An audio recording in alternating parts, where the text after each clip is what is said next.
I'm Lisa Stone, and you are listening to Season 8 of Parenting Aces. Welcome to Season 8 of the Parenting Aces Podcast. I'm your host, Lisa Stone, and this week we are talking coaching education with USPTA head tester, Sid Newcomb. And Sid has been in the business for over 30 years. He grew up playing junior tennis. He played in college and played a short time professionally before turning to coaching.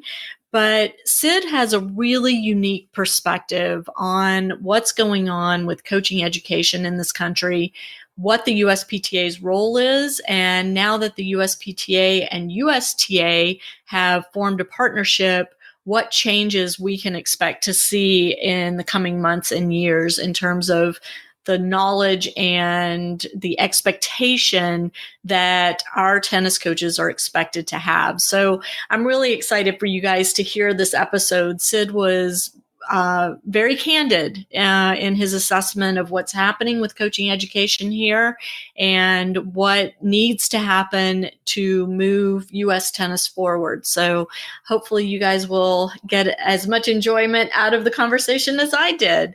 I want to remind all of you, if you haven't already, I hope you'll become a member of ParentingAces.com. We have 4 options for you. You can become a free member, which gives you access to a lot of the content on the site. But we also have 3 premium member options, a monthly option for $9.95, an annual option for $95.50, and kind of timely with this episode, a certified coaches option, which saves you even more money. And again, all the premium options give you unlimited access to all of the content on ParentingAces.com, as well as our podcasts, special events, things like the webinar we recently put on, and lots of discounts and special offers from various partners. So please take a look at that. The link will be in the show notes. And so I hope you consider becoming a member if you haven't already. Also, if you're not following us on the various social media channels, please do that as well, because we share some really great information through our Facebook, Twitter, and Instagram feeds, as well as on our YouTube channel. So be sure and follow us there. And those links are at ParentingAces.com, easy to find. So now I hope you will sit back, relax, and enjoy this week's conversation with Sid Newcomb. Sid Newcomb, I'm so excited to chat with you. Thanks so much for coming on the Parenting Aces podcast. Yeah, it's great to be here. Thanks for having me.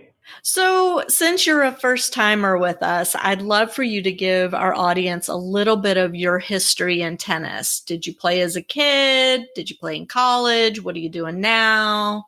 All right.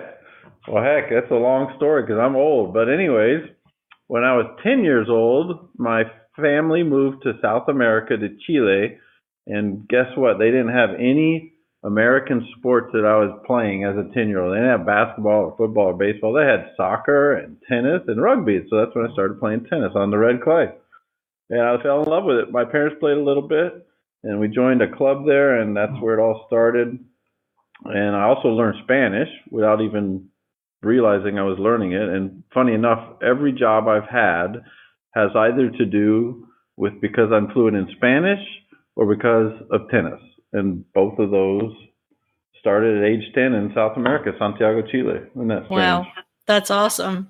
Yeah. And so you started playing as a kid. Obviously, you got pretty good.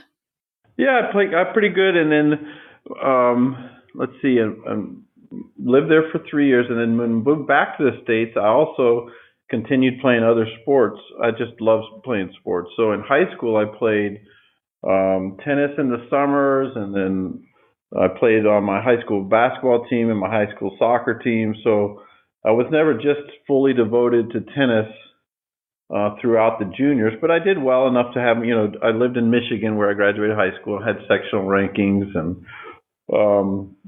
then graduated from high school and pretty much had decided tennis was going to be my game. But I also, had some success at basketball. So I wanted to go. Well, right out of high school, I went to Michigan State, And that was, obviously you can only play one sport there. And that was in well, that's a long time ago. So my D1 experience at Michigan State wasn't that great tennis wise. I was a little bit of a fish out of water coming from a very small Christian high school to a very large secular college. But it's good. I was glad I got to be on the team. But I immediately transferred as a sophomore to a small school in Arkansas, the NAIA school. It was pretty much a tennis power back then. It was called John Brown University. And what was great about going there is I was able to play both tennis and basketball. And that was like a dream for me. I thought college was all about playing sports, and going to class was so that I could play sports, which now I realize is upside down.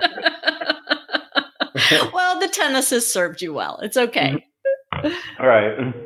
That sounds great. So, and then afterwards I graduated, and I wanted to continue. I knew I wasn't good enough to make a living at it, but I had a national ranking in AI, and I was like, okay, well, let's try this. So I went to play some of the satellite circuits in the U.S.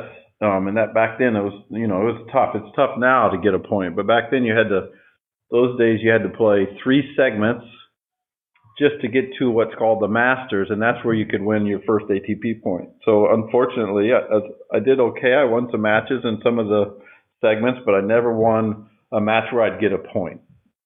But that was my experience, and I went all over on a very shoestring budget all around, like a lot of people. I did that for a year before I started coaching. And that's a fun story. So do you want me to tell that story real quickly? Please, yeah.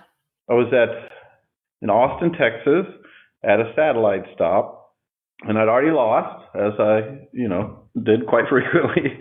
And you have to kind of hang around and try to scrape together some place to stay. And that was kind of the adventure of the whole thing, who you could stay with and who would feed you. Anyways, that's where Nick Bollettieri was there with one of his young prodigies, and I stuck around and got to hit with his the guy that he was coaching. And he said, well, whenever you're done playing, you give me a call and I'll give you a job coaching. And I was like, I stuck that in my back pocket.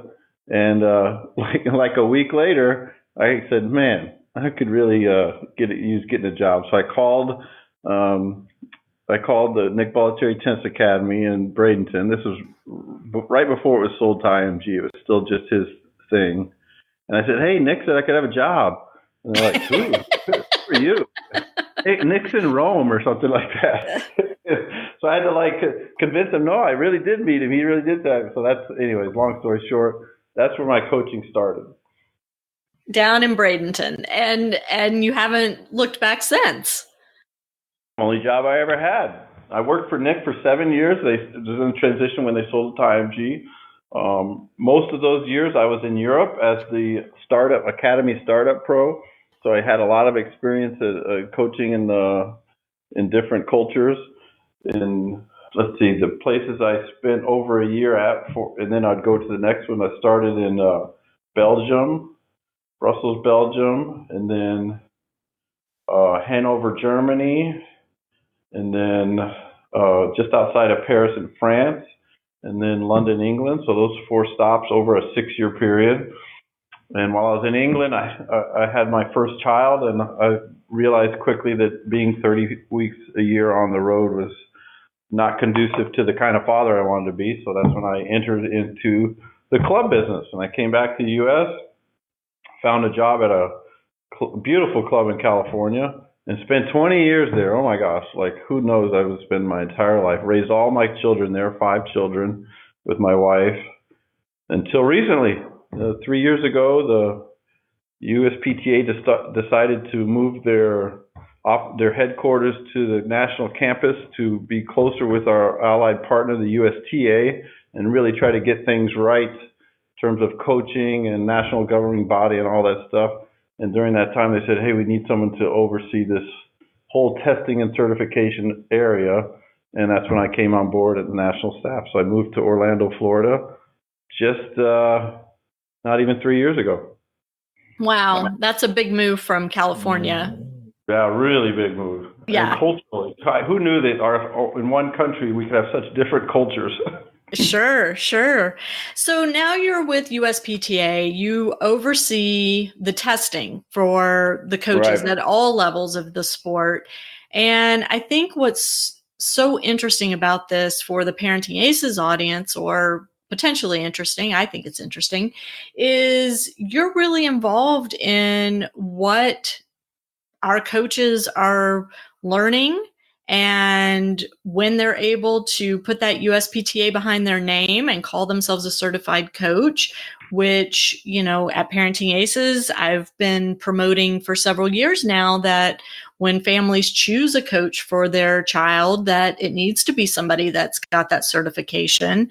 And so I think it's really interesting to have the opportunity to chat with you and really kind of delve into what that certification means. So can you kind of walk us through the process? What does it take for somebody to become USPTA certified?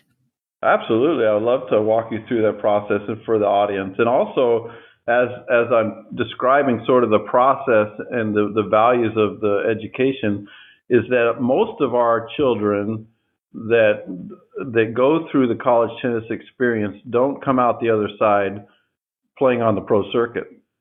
Right. In fact, most of them go on to other professions, but there is a great option to make a living as a tennis coach, not as a college coach, potentially a college coach, but also in the industry. There's a lot of great jobs, and it's a great career. And so my own son, who played at college tennis, has since graduated, gone through the certification, and now is starting his career as a coach at a private club in California. And who knows where that's going to lead? He may not be his whole career. He's a millennial. He might have 10 different careers. But Right. that's where he started. So it is viable. So I will describe it as you have to have a certain amount of experience. So the way it works now is that you have to have either 3 summers as a coach or 1 full year round. So a lot of like college kids, they'll coach in the summer camp. And so that's just where you gain your on-court experience as a prerequisite. You have to have coach somewhere. And then you start a education where there's different components. And one is a online course, which is about 8 hours. And it's actually a USTA online course. And it's just modules about how it's called Coach Youth Tennis.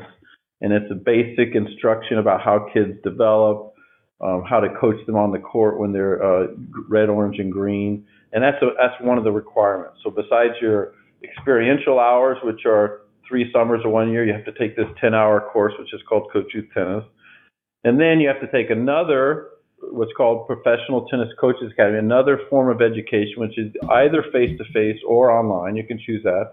And it's a 1-day course that reviews all the stuff that you'll be tested on in your certification. So you go out on the court with a tester, which is really a coach developer or educator, and you practice group lessons, private lessons, talk about grips, you talk about the written exam and the stroke production.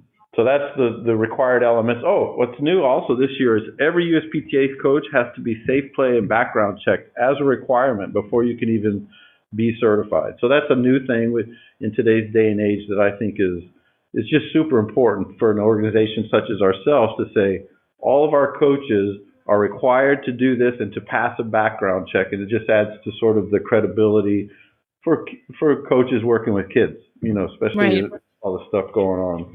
Sure. So that's a new requirement, and in fact, we just made the announcement that by January of 2021, all of our coaches have to go through this process, so that even if you're like me, 50 years old and been coaching for 30 years, now it's a requirement that I have to do it by January 2021. And frankly, a lot of our coaches are going to say, I don't want to do that. And then we're going to say, fine, you can't be a member of the association, because we're really kind of putting a stake in the ground that our goal is to be visibly the safest trade organization in the U.S., and that's a big step toward it. So anyway, enough about that. Those are our educational components. You do all that stuff, and then you show up for an in-face certification exam. And this could be kind of stressful for some pros, but more and more, I think we've made it, we call it the certification experience because it takes 2 days. And let's say you come, Lisa, and you're coming for your certification exam. You meet another group. The groups are typically between 6 and 12 other applicants. They're called applicants. And you do this training together, and then you get evaluated on the court of these components. You give a group lesson to actual students, and you give a private lesson to an actual student. So I use a host club in Chicago, and I'm in Midtown, and they actually have a sign-up sheet that says, "Hey, free lessons for USPTA, applicant pros." So you actually get it's usually adults, sort of intermediate range players, and you actually perform a group lesson and a private lesson in front of a tester, and you get evaluated. So, and then those are obviously a really important part of our industry. And we try to make those a real learning experience because everybody gets nervous if they're being evaluated, but also it's a great way to learn. So they get feedback on those two tests, or I call them evaluations. Mm-hmm. And then let's see, then you also have to hit the ball. You have to do what's called stroke production.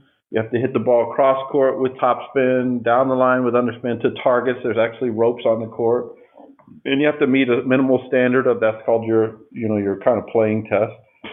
So those are 3 of the components. And then you have 2 tests that are online. One is a written test.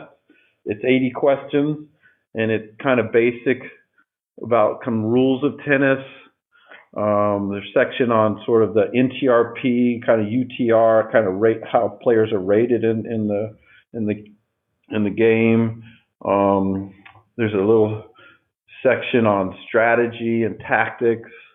There's a few questions of the 80 that are on red, orange, and green pathway, just to demonstrate your understanding of the different courts and sizes and balls of rackets and all that stuff.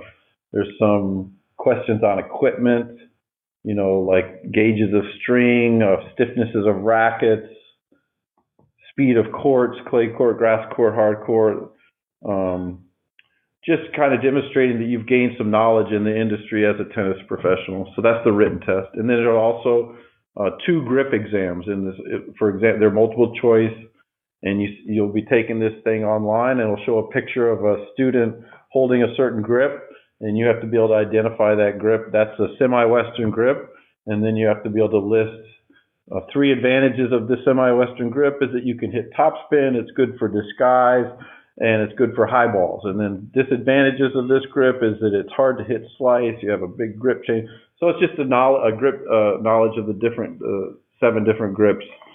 And so those are the tested components. So it's pretty extensive in the way it's been. It's been like this for many, many years.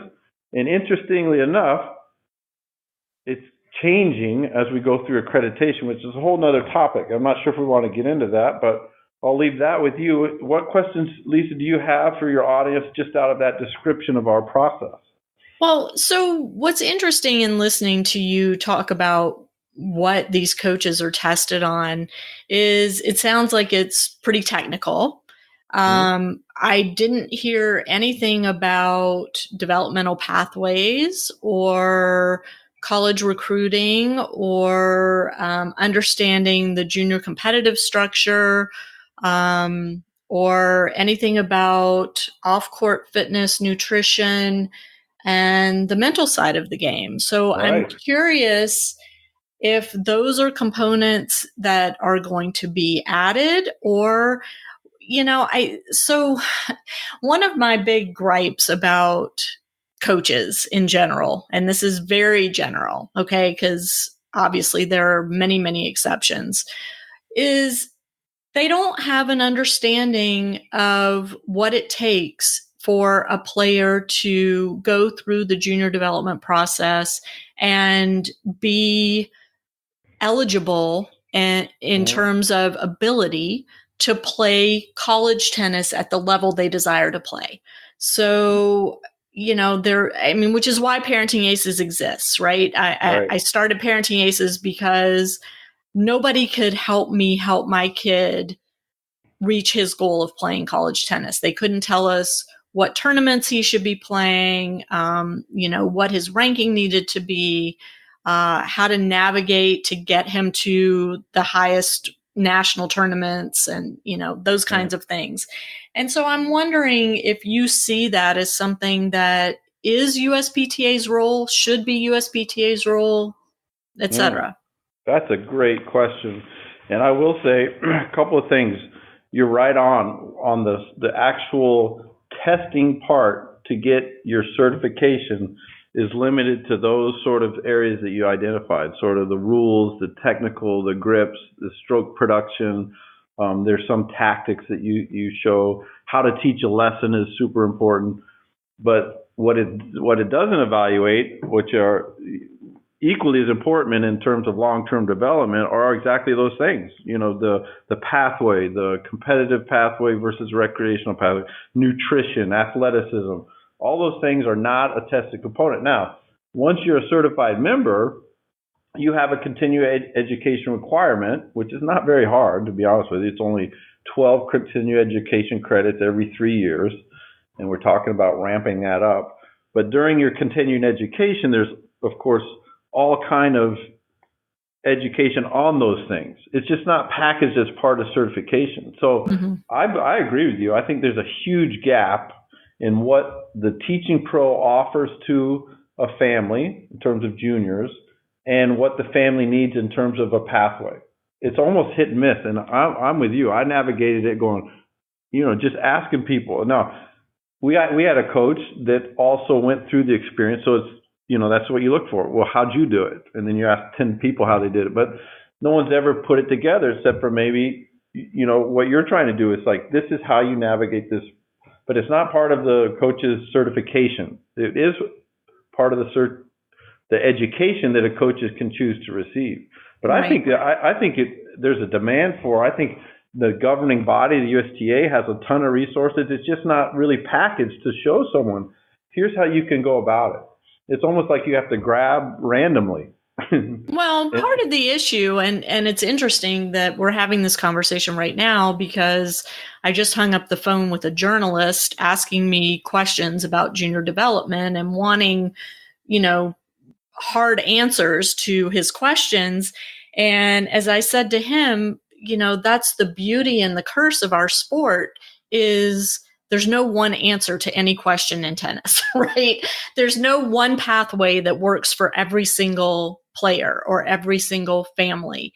Everybody's situation is different. And so it makes it really difficult to say, this is the pathway. This is the way you have to do it. Right. And again, it's the beauty and the curse. But I think one of the frustrations as a family, and especially as the sport becomes more and more international, more and more expensive, fewer and fewer scholarships available to especially the U.S. players, especially on the men's side.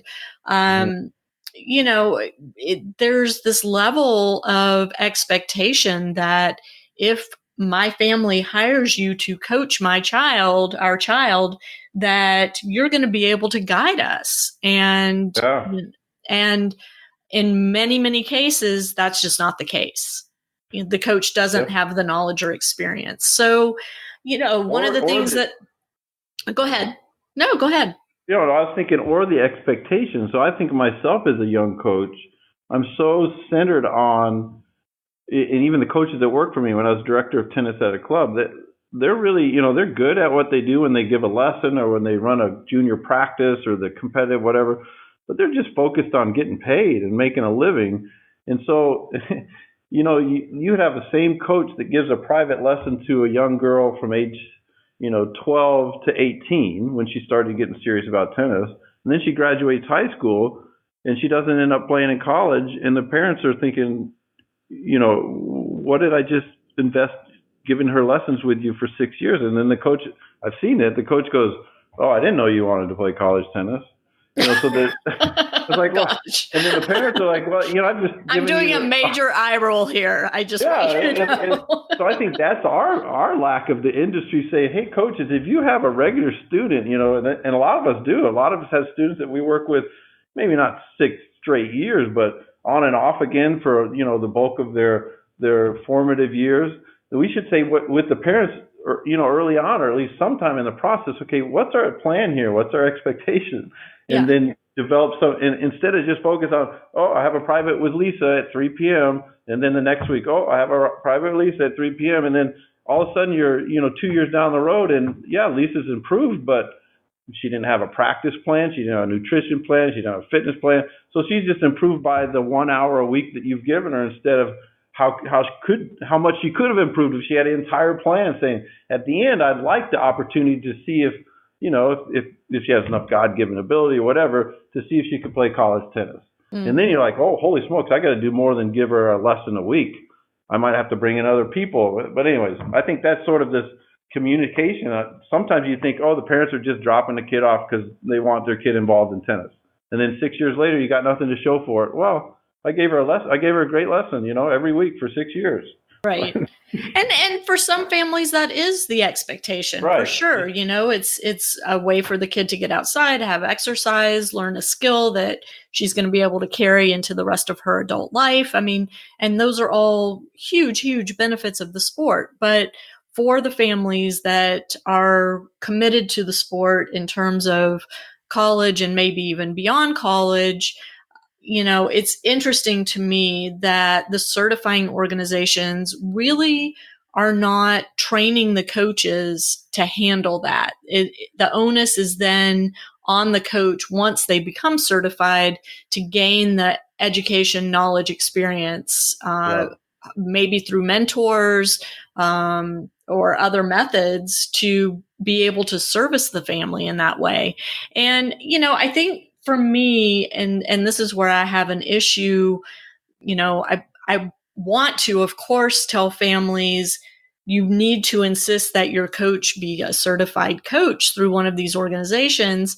But at the same time, I know plenty of phenomenal developmental coaches out there who don't have the letters after their name and who have learned on the job, through pairing themselves with incredible mentors that have helped guide them and teach them over the years. So I'm wondering if USPTA and in its partnership with USTA, is there any talk of developing levels of certification or, some sort of designation that says, well, this coach is USPTA certified, but, is only in her first year of coaching. And so maybe doesn't have that, that experience or that knowledge yet, but is on a pathway to gaining that. Right.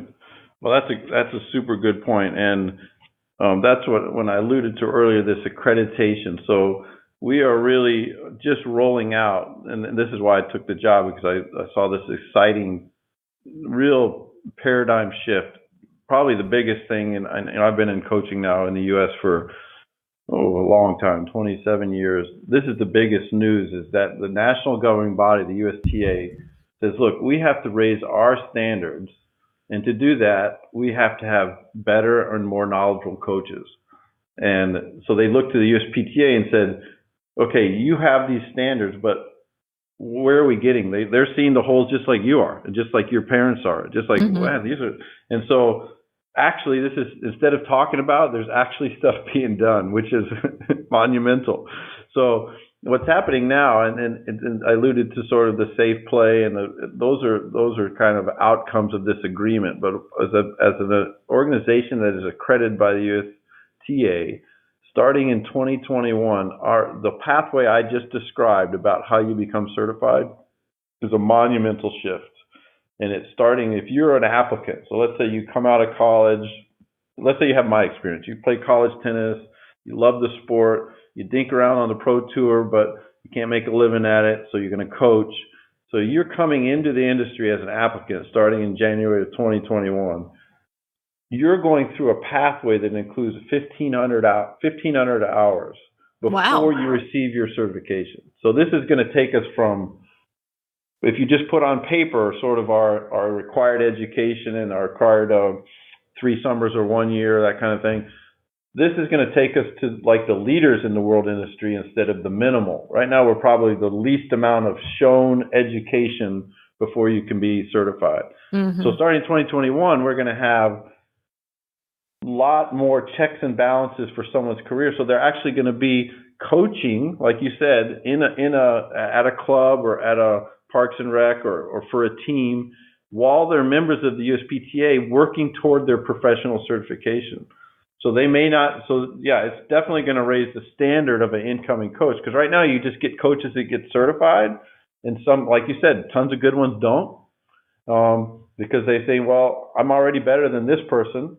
Right. So why would I associate myself? So this is going to really raise the standard of the incoming pro, the new pro. And so that's going to in turn say, well, if their standard, I think it's going to change the culture of clubs, because the clubs that have tennis directors that have been there a while, they're not learning new stuff. I can take it from me. They're just trying to meet payroll and make their members happy. So sure. Their new pros are going to go through all this education and they're going to have to demonstrate programs at their club, pathways at their club that they've never done before. Now the tennis directors who are going to be signing off on their hours as their official mentors are going to be like, wow, I'm really going to have to institute some of this new stuff just so my assistant pro can get certified. So I think and that no one's even talking about that. I'm just saying that's going to be really elevating the standards of club programming. So it's really an exciting time. And I'm not just making this up, Lisa. This is like monumental. Oh, I agree with you. And the conversation has been going on for so many years now about where's our next male number one, Yeah. And when the Williams sisters retire, what's going to happen on the women's side? Now we do have some incredible women coming up through the ranks, so I'm not as worried about that. But it's all the blame has been, oh, the kids are lazy. They don't want to work. The parents, blah, blah, blah. But nobody talks about the coaching. And, well, they do talk about it. They just don't talk about it publicly. They talk about it in whispers and, behind closed doors about we've got to raise the standard of the coaching in this country if we expect to produce world number ones. And I'm really happy to hear that you guys are implementing change there. There are some phenomenal coaches out there, as I've said, and I think they are phenomenal in spite of the coaching certification and the organizations, not because of it. And that's a shame. Our organization should be there with the goal of producing the best coaches in the world. We have more players in this country than any other place in the world. We have more money going toward the sport than any other country in the world. And it's really sad that we have kind of fallen behind. So I'm thrilled to hear that news coming out of USPTA. Super exciting. And I will say that over the years of my career, what the USPTA has been really good about is offering and putting together like the best coaches and forums and conventions and all that stuff, so that if you wanted to get education in certain areas, it really helps you. And so that's where a lot of good coaches that we currently have come from. They're just getting education from each other. But honestly, there's the holes are in one of them is systematic. So let's say you're talking to your constituents, what they want to hear. It doesn't really pay to be a coach of a junior going, through the way the structure is now. Because who wants to go spend an entire weekend 2 hours away from their club with their up-and-coming girls 14-year-old or boys 14-year-old player? It just doesn't pay. They could stay at home, work 5 private lessons on a Saturday, and take Sunday off, which everybody needs time off. But the way it is now is like every weekend you got to go. And that's very few people can afford it. One, for the parents, they're like, I can't pay a coach, so they go themselves. And then there's no coaching. So the coaching is so training based instead of like. And then you get to high school experience. Your coach may not know anything about tennis, but that's when you get to a college experience. Then all of a sudden you're faced with the first on-court coaching, and it's like, wow, this really makes a difference. Now I know I'm working on this shot, because I have to use it against this type of player. But you never get that in juniors unless you're the cream of the crop and the best of the best, and the USTA is investing in you. Because your coach at home, they just don't have the wherewithal. It's not that they don't want to. They'd probably rather go watch you play, but they got to make their money, and they don't want to spend the whole weekend just, watching you play. And very few parents can say, hey, I'll give you whatever you're going to make on the weekend to come coach my son or daughter at the girls 12 sectionals. Right. So those are the things that are also kind of gapping And what do you see as a fix for that? Honestly, because this conversation, I participate in all kinds of forums on social media, and this conversation comes up all the time. On the coach's side, we can't afford to travel unless we charge the parents the same as what we would make staying home and teaching lessons, just as you said. And the number of families that can afford to do that are limited. And if we don't want tennis to be perceived as a sport only for the elite, then there has to be a paradigm shift, again, as you said. So how do we solve for this? Well, that's a great question, man. If you could answer that question and tell me without telling anybody else, we could sell it and retire. Because it is really tricky. And I think some of it is, like you said, maybe changing the way programming and clubs are done. Like most clubs, just like mine was for 20 years, you'd have the junior program twice a day, and then the high-end kids, or high-end, not the player development kids, they do maybe 3 drills a week, Monday, Wednesday, Friday. Maybe they'd sprinkle in a private lesson once a week. And if they weren't at a tournament, they play match play on Saturday or something. So now I'm thinking, with the new type of coaching logic that I'm seeing here in player development here at the USTA, and basically when you get to the highest level, you're competing all the time. Your practice sessions aren't like, okay, let's just, spend 20 minutes working on your forehand. You sprinkle those in, but you're competing all the time. So what if our junior program switched to, fast competition formats most of the time and less technical based, once they get to these higher levels? And that's what you said, coach's education, because we just keep doing the same thing we have always done. Is like, okay, you do your drills on Monday, Wednesday, Friday, your lesson on Tuesday, and then go have fun at your tournament. No one's going to go watch you. So what if they said, yeah. So what if you said, okay, flip that, and now you've already reached playing sectionals, but obviously this is where the argument is. You can't ignore their technical development, from age 13 to 17, all that stuff. But what if you flipped it and say, okay, on Monday, Wednesday, and Friday now we're competing and playing, and the coach gets to watch you, and then you're going to have 1 drill a week, and then, you can go to the tournaments you want. I'm still not going, but at least the coach is there. But then here's another thing that has to flip. Not only coaches have to learn how to coach that way, the parents have to learn that I'm paying this coach not to have a basket of balls and feeding them, their fast-paced drills and their energy, or feeding them their private lessons. But I'm paying this coach, and I trust that what they're coaching while these kids are competing against each other in match scenarios or short set formats or fast forwards or whatever during their training is just as important. Right. And I mean, we've talked about that on this podcast many times in the past, and I've written articles about it, and I've had coaches write articles about it. And it is an issue, and it goes back again to, as you said at the beginning of this, communication, right? So if a coach is going to set up their program in that manner, it's crucial that the coach communicate to the families, this is how our program works. This is what you're signing up for. Understand it. Ask me questions and I'll be happy to clarify, but understand it and don't expect that you're going to see what every other club out there is doing. We're doing things differently. And this is a facet of junior coaching that is sorely lacking. And, it's the communication piece. And I talk about it all the time. But, tennis coaches as a whole look at the parents as the enemy, and we're the ones writing your checks. So you can fire us and we can fire you. It works both ways, but we've got to communicate with each other. I totally agree. And on the coaching end, in terms of even the juniors' development, like I said, their first real experience of on-court coaching usually, not in all cases, but usually comes when they get to college. Right. And I remember when I coached, the 6 years of a Division II college coach, the freshmen, especially if they were good, they would almost be combative at the beginning because they never had that. So you go on the court and say, look, I just want you to kick your first serve into their backhand, okay? Because you're, as a coach, you've seen that they're having trouble with their high backhand or whatever.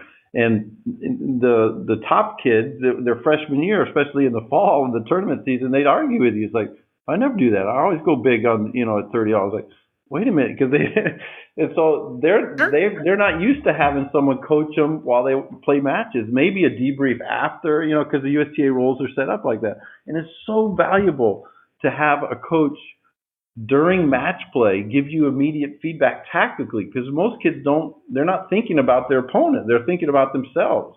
And a coach is thinking about, dude, if you just slice it to their forehand, they got that big Western grip, they can't hit it. But the kid's just like, oh, my backhand's not working. Man, forget your backhand. Just slice it to their forehand. Yeah. And so that whole tactical realm of how to manage matches doesn't even start in juniors. It's way late.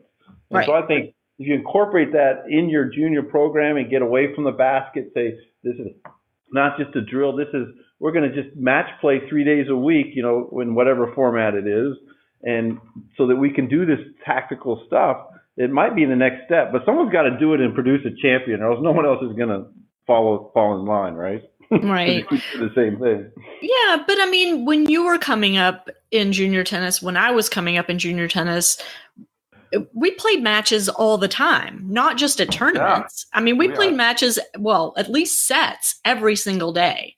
And this is another topic that I've discussed ad nauseum here, is the lack of match play that our kids are getting. But, another idea that was shared with me a few years ago is the idea of the coaches teaching the kids to self-coach. So they play a practice set or practice match, and on the side change, they talk to each other about how the other one can improve. So, for example, if I'm playing you, Sid, and we sit down after, at the 3-4 break, and I say to you, Sid, you're serving short to my forehand, and I'm returning for a winner every single time. Why are you doing that? Why don't you try serving deeper into the box, or try a body serve for a change and see what happens?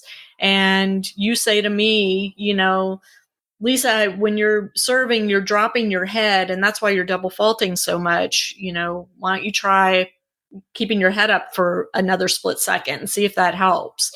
And it becomes a way for these kids to learn about the tactical piece of the game, and not only for their own benefit, but again, as you mentioned at the beginning of the show, maybe they're going to go into a career as a coach later on. And, this is great training for them. I love that idea. I love the peer-to-peer coaching. I haven't been successful with it. Maybe I gave up on it too soon, but, you have these, and here's the deal. When you and I grew up, you alluded to this, we would go play tennis and get sets in every day, and we wouldn't be paying a pro to watch us or do a lesson. Our parents would drop, I just ride my bike over there, for crying out loud, and me too. Someone ready to play and hit on the wall if they weren't, until someone showed up. But now our kids, mine and probably most of ours in our culture, are so scheduled. The only time they're on the court is when they're at their tennis program.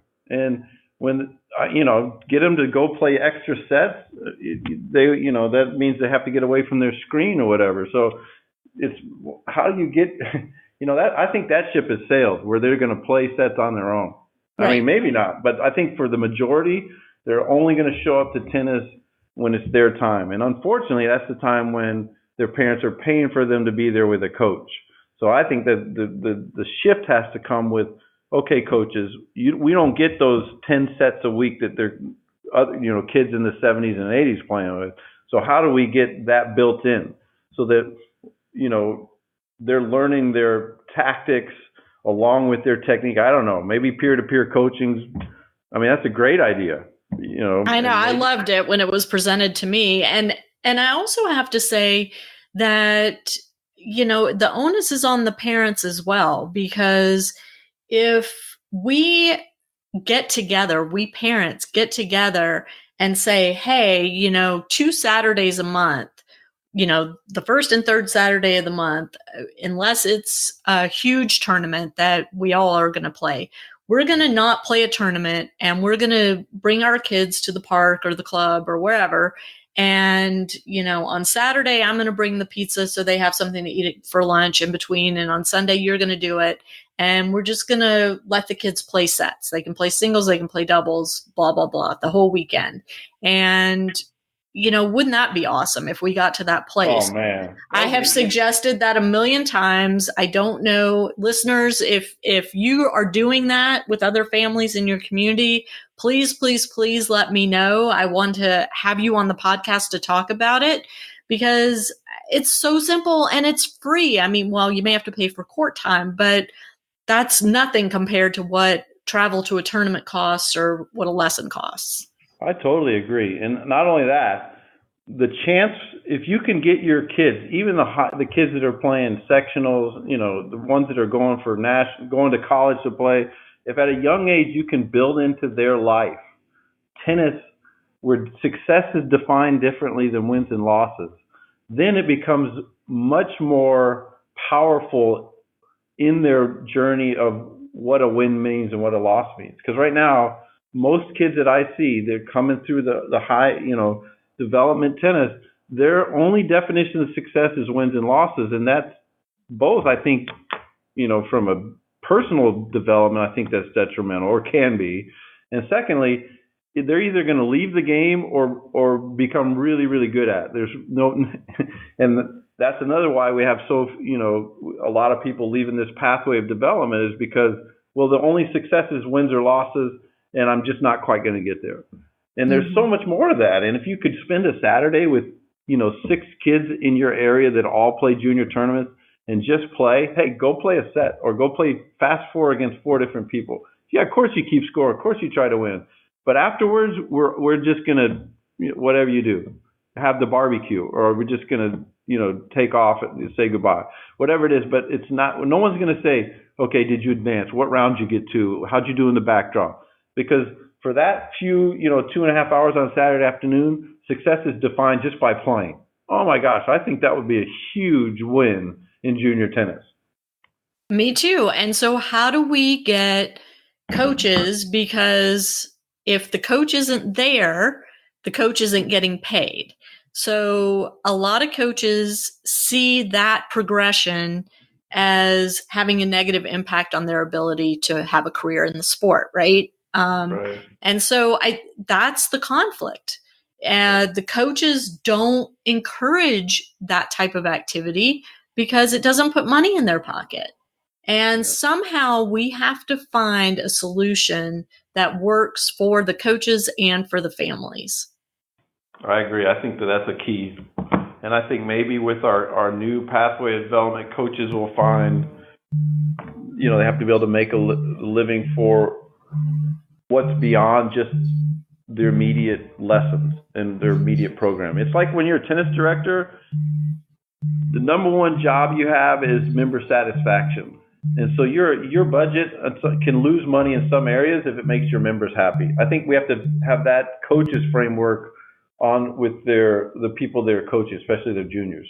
Your number one is how satisfied is your junior with their experience, and that includes their parents as they're going through it. And if their satisfaction rating is higher, well, they'll continue doing whatever they do that they pay for, but they'll stay in longer, or they won't go from coach to coach. That's the other thing is the coaches think, they're always looking at their back to see, if my girl doesn't make it to the quarters, she's going over to John's club next week and look for another coach. And that's the whole thing between parents and coaches. And I'm on both sides, but I'm a coach and a parent.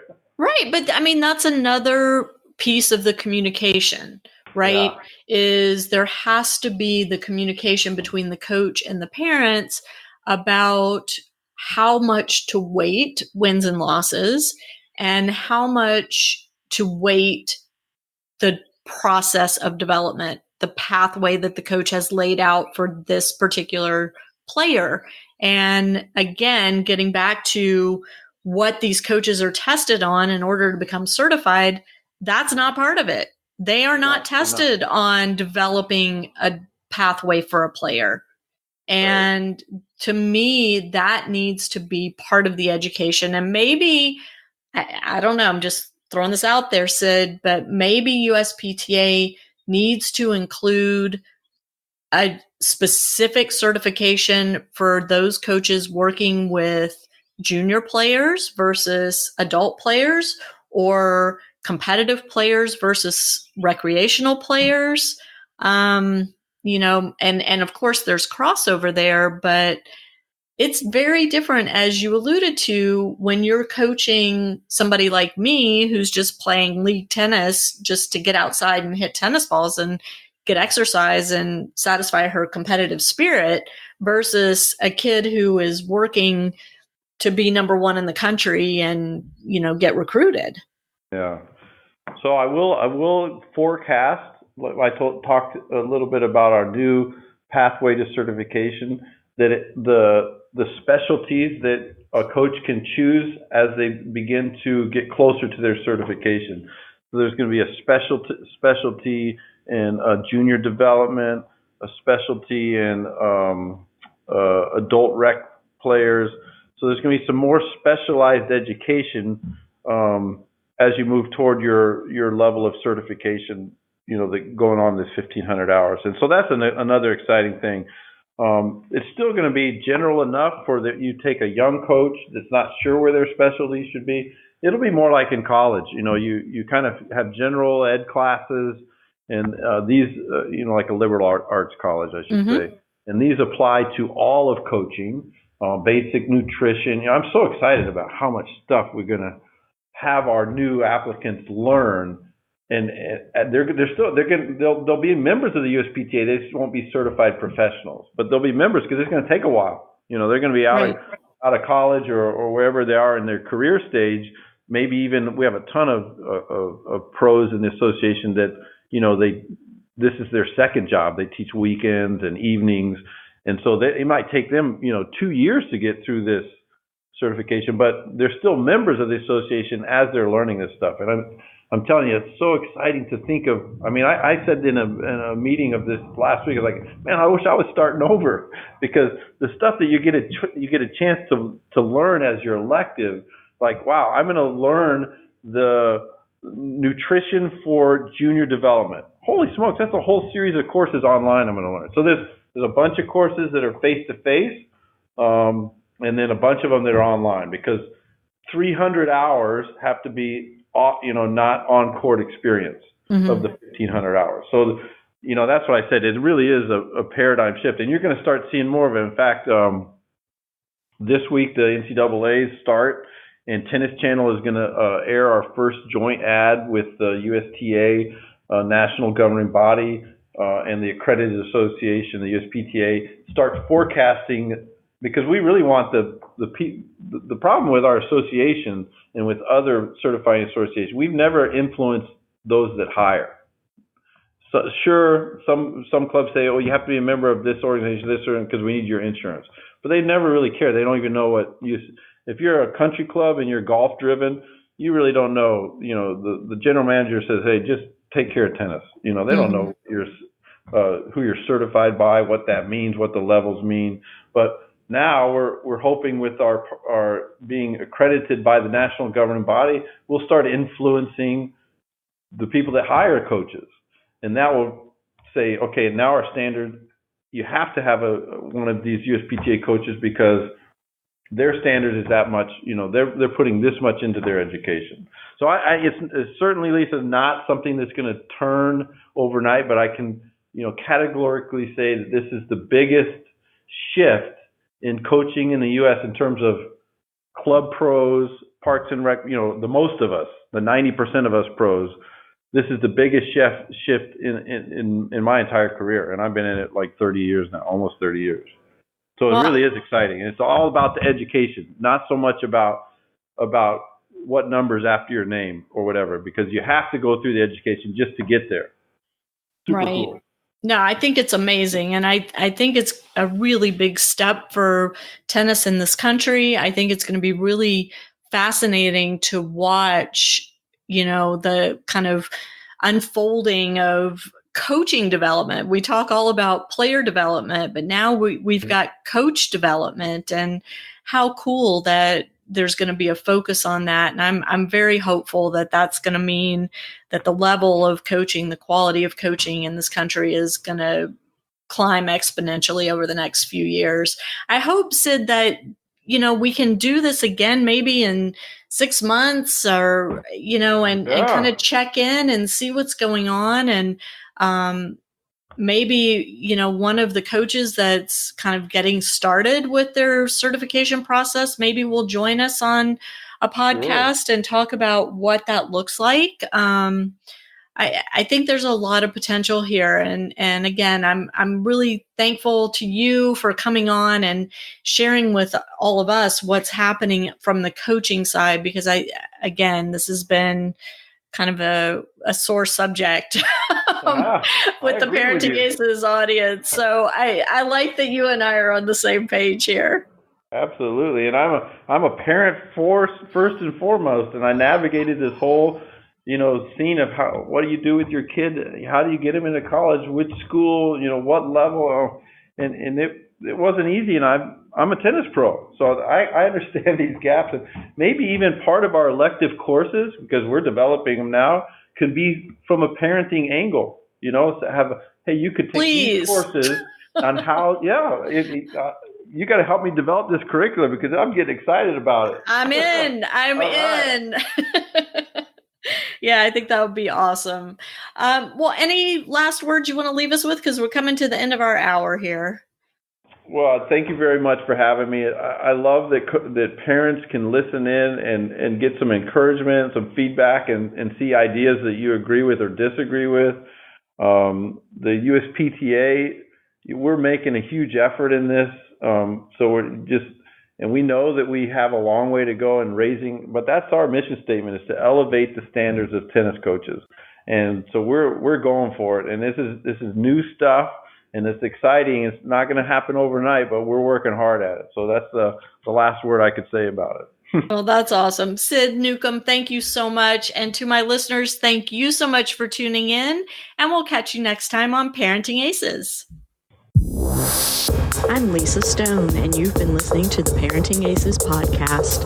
For tennis parents, by a tennis parent. If you like what you've heard, I hope you'll share the podcast with your tennis community. For all the information you need to navigate the junior and college tennis journey, be sure to check out ParentingAces.com.